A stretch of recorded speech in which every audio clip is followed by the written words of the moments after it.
Hi friends எல்லாருக்கும் வணக்கம். எல்லாரும் எப்படி இருக்கீங்க? எல்லாரும் ரொம்பவே நல்லா இருப்பீங்கன்னு நம்புறேன். நாங்களும் ரொம்பவே நல்லா இருக்கோம். இன்னைக்கு வீடியோல எத பத்தி பார்க்க போறோம் அப்படின்னா, தம்ப்நெயிலே பார்த்துருப்பீங்க. நார்மல் டெலிவரி ஆகுறதுக்கு நான் என்னெல்லாம் பண்ணேன், என்ன எக்ஸர்சைஸ் பண்ணேன், என்ன ஃபுட் எடுத்துக்கிட்டேன் அப்படிங்கிற விஷயம் எல்லாத்தையுமே நான் உங்க கூட ஷேர் பண்ணிக்க போறேன். ஸோ வீடியோவ ஸ்கிப் பண்ணாம எண்டு வரையும் பாருங்க. ரொம்பவே யூஸ்ஃபுல்லா இருக்கும். இப்ப நம்ம வாங்க வீடியோக்குள்ள போலாம். ஃபர்ஸ்ட்டு வந்து ஒரு இம்பார்ட்டன்டான விஷயம் ஒண்ணு சொல்லிடுறேன். அது வந்து ஃபுட்டு, எக்ஸர்சைஸ் நெக்ஸ்ட்டு சொல்றேன். உங்ககிட்ட வந்து யாராவது ஏஜ்டு ரொம்ப வயசானவங்க அந்த மாரி இருக்காங்க, ஒரு அம்மா வயசுல இருக்கிறவங்க அப்டின்னா, அவங்க வந்து முடியும் அதெல்லாம் பார்த்துக்கலாம் அப்டின்னு தான் சொல்லுவாங்க. பட் உங்களோட ஒரு 3 வருஷம், 4 வருஷத்துக்கு முன்னாடி டெலிவரி ஆனவங்க யாராவது இருந்தாங்க அப்டின்னா, அந்த நார்மல் டெலிவரி வந்து அவ்ளோ பெயினா இருக்கும். உயிர் போயிட்டு வரும். அந்த வலிய ஐய்யய்யோ! தாங்கவே முடியாது. ஐய்யய்யோ! அப்பப்பா!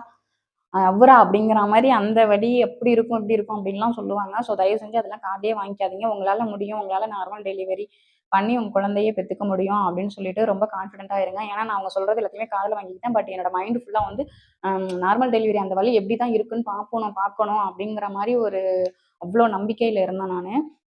எனக்கு நார்மல் டெலிவரி ஆகும்னு எல்லார்ட்டயுமே அதான் சொல்லுவேன். "உனக்கு ஆப்ரேஷன் பண்ணிக்கோ" அப்படின்லாம் சொல்லியிருக்காங்க. எங்க அம்மாவே வந்து "உன்னால அந்த வலியெல்லாம் தாங்க முடியாதும்மா" அப்படின்லாம் சொன்னாங்க.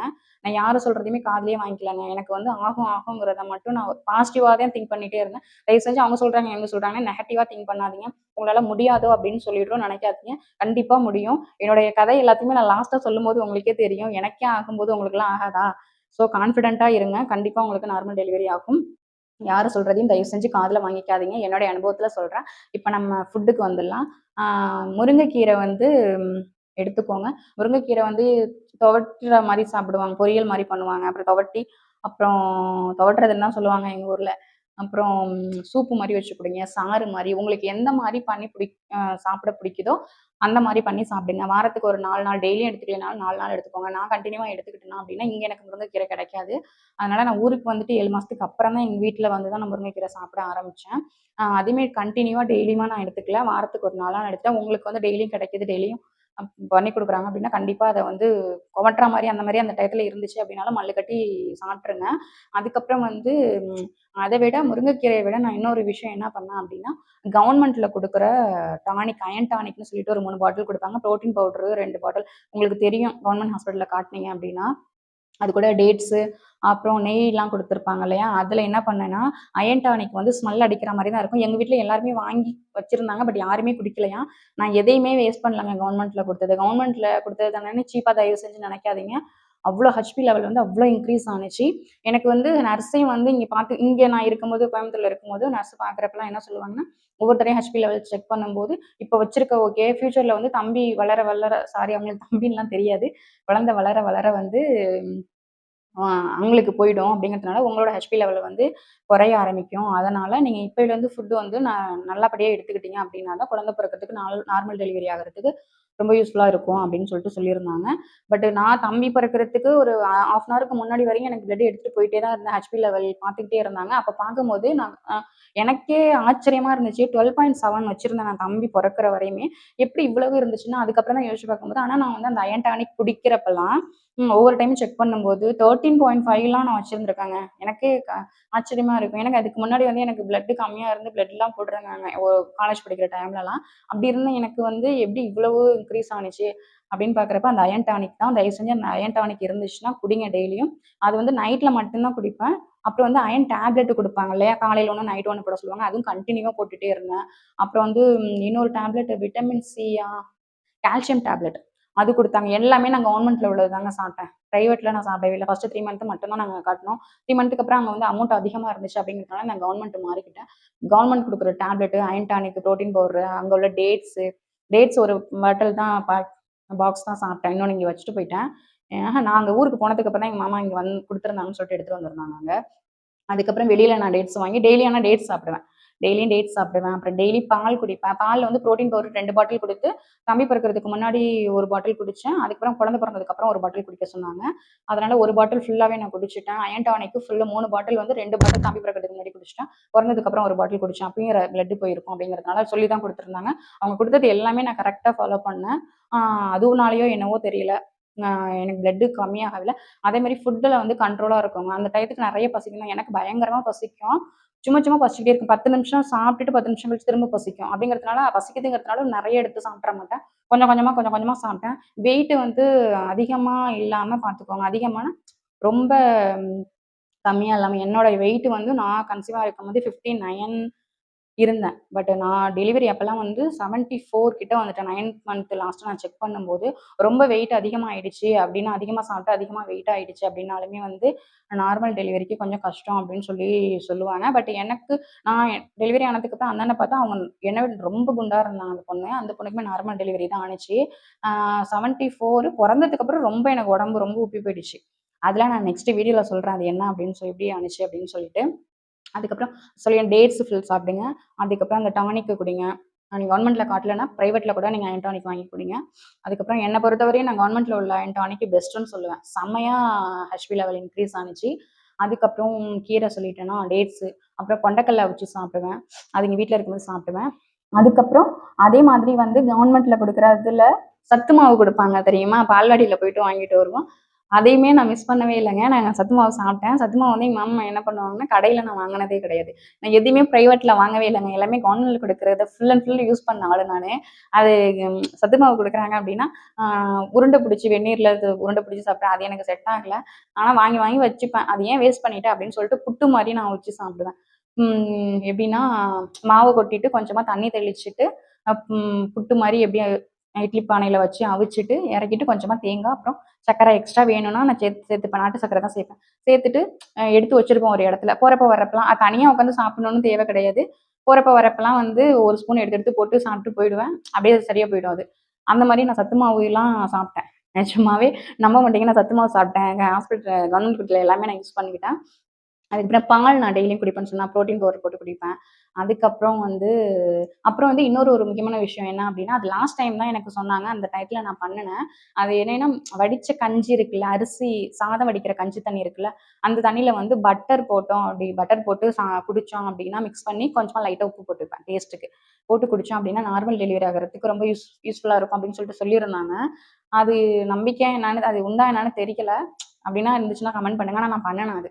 என் மாமா வந்து 1/4 கிலோ அளவுக்கு என்னமோ இங்கேருந்து தான் வாங்கிட்டு வந்தாங்க. கோயம்புத்தூர்லேருந்து வாங்கிட்டு வந்தாங்க. இங்க ஒரு பசும்பால் இங்க பண்ணை ஒண்ணு இருக்கு. அங்கேருந்து வாங்கி எடுத்துட்டு வந்திருந்தாங்க. அங்க நான் வந்து டெய்லியும் வந்து ஒரு லாஸ்ட் டயத்துல தான் அது பண்ண சொன்னாங்க. 7 மாசத்துலேருந்து பண்ண சொன்னாங்க. பட் நான் வந்து லாஸ்ட்டா ஒரு 8 மாசம்னு நெனைக்கிறேன். அப்பதான் நான் பண்ண ஸ்டார்ட் பண்ணேன். அப்ப வாங்கிட்டு வரும்போது காலைல சாப்பிட்டுட்டு ஒரு 11, 11:30 மணி போல வந்து என்ன பண்ணுவேன்னா, வடிச்ச கஞ்சி தண்ணியே எடுத்து வச்சுப்பேன். அந்த கஞ்சி தண்ணி வந்து வடிச்ச கஞ்சி இருக்கு இல்லையா? அதுல வந்து கொஞ்சமா பட்டர் 2 ஸ்பூன் அளவுக்கு பட்டர் போட்டு, கொஞ்சமா உப்பு போட்டுட்டு, நல்லா ஆத்திட்டு அந்த பட்டர் ஃபுல்லா கரைஞ்சதுக்கு அப்புறம் அப்படியே குடிச்சிருவேன். அது எல்லாருக்கும் பிடிக்குமா என்னன்னு தெரியல. எனக்கு நல்லா தான் இருந்துச்சு. அது குடிச்சேன். அதுக்கப்புறம் வந்து ஃப்ரூட்ஸ் வந்து நெறைய எடுத்துக்கிட்டேனா அப்படின்னு கேட்டா, நான் ஃப்ரூட்ஸ்லாம் அவ்வளவா எடுத்துக்கவே இல்லங்க. அது ஒரு கதை. அது நான் நெக்ஸ்ட் டைம் சொல்றேன். நான் ஃப்ரூட்ஸ் நெறைய அது ரொம்ப கஷ்டம் அது. அதனால நான் அந்த ஃப்ரூட்ஸ் அதெல்லாம் நான் அவ்வளவா எடுத்துக்கல. கம்மியா தான் எடுத்துக்கிட்டேன். அதுக்கப்புறம் செவ்வாழை வந்து சாப்பிட்டோம் அப்படின்னாலுமே நார்மல் டெலிவரி ஆகும் அப்படின்னு சொல்லியிருந்தாங்க. நான் செவ்வாழை வந்து லாஸ்ட் டைம்ல ஒரு டோட்டலா ஒரு 5 பழம் சாப்பிட்டுருப்பேன் அவ்வளோதான். நீங்க டெய்லியும் சாப்பிடுற மாரி இருந்துச்சு அப்படின்னா, ஒரு 7 மாசத்துல இருந்து செவ்வாழை எடுத்துக்கோங்க. 2 நாளைக்கு ஒரு செவ்வாழை எடுத்துக்கிட்டாலும் ஓகே தான். அதுவுமே நார்மல் டெலிவரி ஆகும்னு சொன்னாங்க. பட் நான் கன்டினியூவா அத நான் எடுத்துக்கல. அதுக்கப்புறம் ரொம்ப இம்பார்ட்டன்டான ஒரு விஷயம் என்ன அப்படின்னா, தண்ணி குடிக்கிறதுங்க. டாக்டர் வந்து ஒரு நாளைக்கு 3 லிட்டராவது குறைஞ்சது தண்ணி குடிக்கணும்னு சொன்னாங்க. நான் 3 லிட்டர் கண்டிப்பா குடிச்சிருப்பேன். 3 லிட்டர் தாண்டியே தான் குடிச்சிருப்பேன். தண்ணி சத்து வந்து கடைசி வரையும் எனக்கு குறையவே இல்ல. தண்ணி சத்து கம்மியா இருந்துச்சு அப்படின்னாலுமே நார்மல் டெலிவரி ஆகாது. சி செக்ஷன் தான் பண்ற மாரி இருக்கும். உங்க குழந்தை நல்லபடியா பொறக்கணும், நார்மல் டெலிவரி ஆகணும்னா தண்ணி குடிங்க. தண்ணி தாகம் எடுக்கலைனாலுமே, உங்களுக்கு தண்ணி போய் போய் எடுக்கிறதுக்கு அலுப்பா இருந்துச்சுன்னா, நான் என்ன பண்ணுவேன், பாட்டில் இல்லைனா சொம்புல வந்து என் கண்ணுக்கு எதுக்கு இருக்கிற மாரி எப்பவும் தண்ணி வச்சுப்பேன். பார்க்குறப்பலாம் தண்ணி குடிக்கணும்னு மைண்ட்ல இருக்கும். நான் அப்படி தான் பண்ணுவேன். அதே மாரி வேணா ட்ரை பண்ணி பாருங்க. தண்ணி சத்து கம்மியாகாம பார்த்துக்கோங்க. 3 லிட்டர் முடியலனாலும் அட்லீஸ்ட் ஒரு 2 1/2 லிட்டர் கிட்டத்தட்டவாவது நெருங்க. தாகமே எடுக்கலைனாலும் உங்க குழந்தைக்காக தண்ணி குடிங்க. அதே மாரி வந்து காய்கறி நெறைய எடுத்துக்கிட்டேன் நானு. காய்கறி அதுக்கு முன்னாடி கூட நான் நெறைய எடுத்துக்க மாட்டேன். பட் தம்பி வந்ததுக்கு அப்புறம் வந்து நான் தம்பி நல்லபடியா பொறக்கணுங்கிறதுக்காக நான் காய்கறிலாம் நான் நெறைய எடுத்துக்கிட்டேன். காய்கறி எதையுமே நான் ஒதுக்கல. அடுத்தது எக்ஸர்சைஸ் அப்படின்னு சொன்னா, உண்மையா சொல்றேன். நான் எந்த எக்ஸர்சைஸுமே பண்ணவே இல்ல. நான் எனக்கு எங்க வீட்ல உள்ளவங்க கூட வீடியோ பார்த்துட்டு இருப்பாங்க. "இது என்ன பண்ணி நார்மல் டெலிவரி ஆனுச்சுன்ட்டு இங்க வந்து வீடியோ போட்டுட்டு இருக்குன்னு" நினைப்பாங்க. நான் எக்ஸர்சைஸ் சத்தியமா சொல்றேன். நான் எதுவுமே பண்ணவே இல்ல. நான் 7 மந்த் வரையும் இங்க இருந்தேன். 7 மாசத்துக்கு அப்புறம் தான் வளைகாப்பு போட்டு எங்க வீட்டுக்கு போனேன். அப்ப ஆனா எங்க மாமா வந்து YouTubeல ஒவ்வொரு டைமும் வந்து எக்ஸர்சைஸ் பார்த்துட்டு, பண்ணுன்னு சொல்லுவாங்க. ஆனா நான் ஒரு கன்டினியூவா பண்ணா ஒரு 3 டேஸ் பண்ணியிருப்பேன். அதுவும் இங்க இருக்கும்போது. 5 மந்த்துக்கு மேல எக்ஸர்சைஸ் பண்ணணும் அப்படின்னு சொன்னாங்க. பட் அத பார்த்து எனக்கு சொல்லிக் குடுத்தாங்க. எப்படின்னா, அந்த பட்டர்ஃப்ளை மாரி உட்காந்துட்டு கால இப்படி இப்படி பண்ணுவோம்ல. அது கொஞ்சம் கஷ்டமா தான் இருக்கும். பட் அது பண்ணுங்க.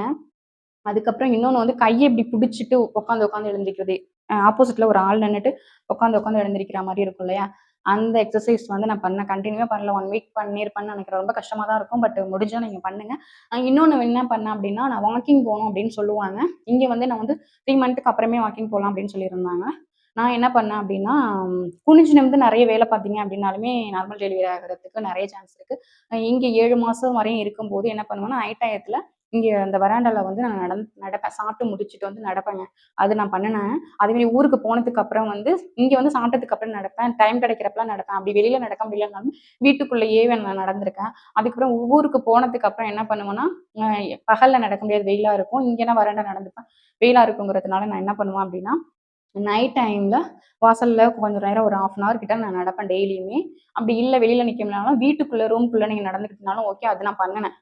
அந்த விஷயம் நான் பண்ணுனேன். எப்படி எனக்கு நார்மல் டெலிவரி எக்ஸர்சைஸே பண்ணாம நார்மல் டெலிவரி என்ன உடனே திட்டிடக்கூடாது. இவ தான் சொன்னா ஒண்ணுமே பண்ணாம இப்ப நார்மல் டெலிவரி ஆனுச்சு. நானும் பண்ணேன்னு சொல்லிட்டு என் மேல பழிய தூக்கி போடாதீங்க. எனக்கு வந்து மெடிக்கல் மிராக்கிள்ங்கிற மாரி எனக்கு நார்மல் டெலிவரி ஆனுச்சு. ஃபுட்லாம் நான் கண்டிப்பா அதெல்லாம் நான் எடுத்துக்கிட்டேன் தாங்க. பட் எக்ஸர்சைஸ் பண்ணல. வேலை வந்து நான் எதுவுமே செய்யவே மாட்டேன்.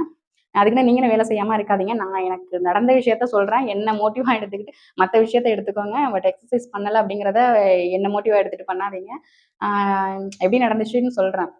நான் வந்து சாப்பிட்டுட்டு இங்க இருக்கும்போதாவது நான் வேற ஆள் கிடையாதுங்கிறதுனால நான் வேலை செஞ்சுட்டு தான் இருந்தேன். எல்லா வேலையுமே பண்ணேன்னு பார்த்தேன் நானு. அ ஆனா ஊருக்கு போனதுக்கு அப்புறமும் வந்து எங்க அம்மா வீட்டுக்கு போனதுக்கப்புறம் நான் எந்த வேலையுமே நான் பண்ணல. சாப்பிடுறது, உட்காந்துருக்குறது, சாப்பிடுறது, உட்காருறது. நைட்ல மட்டும் வாக்கிங் போவேன். அவ்வளோதான். கொஞ்சம் தூரம் ஒரு 1/2 அன் ஹவர் நடப்பேன் நானு. மத்தபடி வேலைலாம் நான் அதிகமா பண்ணதே கிடையாது. அதனால யாருமே நம்பவே இல்ல. "உனக்கு நார்மல் டெலிவரி ஆகறதுக்கு வாய்ப்பே கிடையாது" அப்படின்ட்டாங்க. எங்க அக்கா வந்து நர்ஸா இருக்காங்க. அவங்களுமே வந்து டேட் வரையுமேலாம் ஃபிக்ஸ் பண்ணிட்டாங்க. இந்த டேட்டுக்கு வந்துட்டு சி செக்ஷன் பண்ணி விட்டுறலாம் அப்படின்னு சொல்லிட்டு, "உன்னால தாங்கவும் முடியாது அந்த வலி. உனக்கு நார்மல் டெலிவரி ஆகுறதுக்கு சான்ஸே இல்லன்னு" சொல்லிட்டாங்க.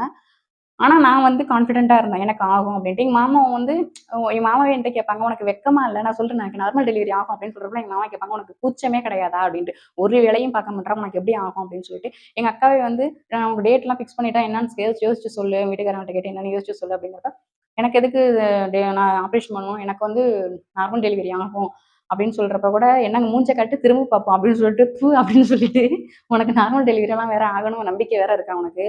ஒழுங்கா வந்து டேட்ட ஃபிக்ஸ் பண்ணிட்டு ஹாஸ்பிட்டல் வாங்க" அப்படின்னு சொன்னாங்க.